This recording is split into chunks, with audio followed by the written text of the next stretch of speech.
Hey everybody, welcome to the last part of the course. We're gonna finish this. We're gonna color the dragons, okay? As I've been saying, that focal light is on top of the head of our character. So the light and the shadows are gonna be oriented like this. As I was saying, the dragon, I want to give him some more green tones. So I'm gonna take advantage by playing with the lights and the shadows. Using filters in different layers. I don't know. I'm going to give him this kind of fireball. And then I'm going to illuminate the dragon's mouth in yellows and oranges to play with this effect. I'm going to add in these little dots, like little scales. And yeah, it's just using your creativity when you're applying those points. The little dragon is pretty much ready because, well, he's quite a small piece within our illustration. You can go along touching up the rest of the illustration however you want. Well, and now we're going to move on to touching up the rest of the illustration. This is what I meant by little things you don't see until you're already deep in the drawing. For example, now I have to be careful with her hand because if I touch the dragon scales close to the hand too much, I might ruin a finger, and that won't be very good, would it?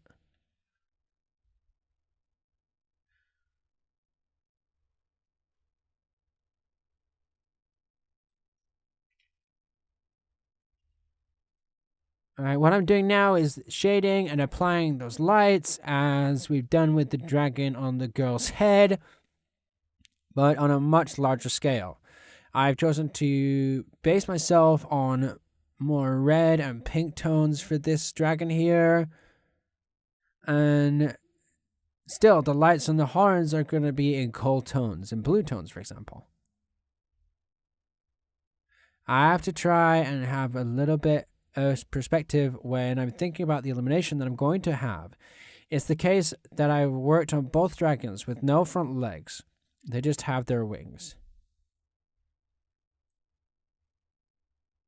So yeah, I'm gonna try and play a little bit with their eyes because dragon eyes can give you quite a lot to play with. Because of the fire and the lights, it can be played with quite a lot.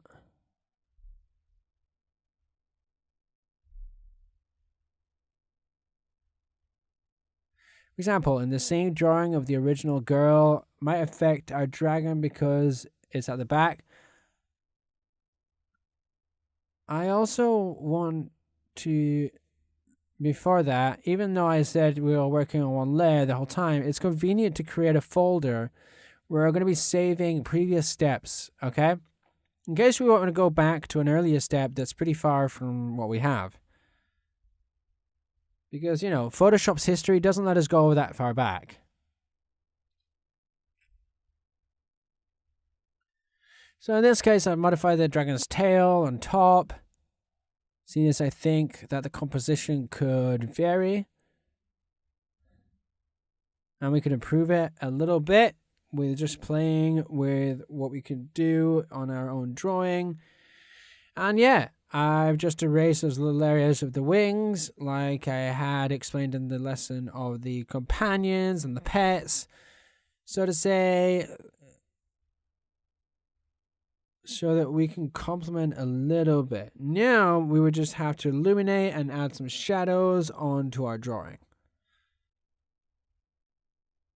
With overlay layers and screen filters, it's just a question of experimenting with these things.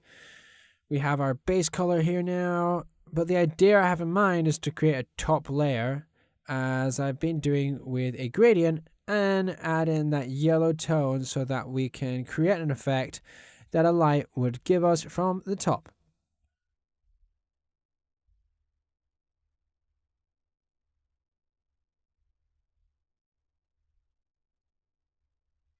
This is something that I'm working from a different layer, just so I don't screw it all up, okay?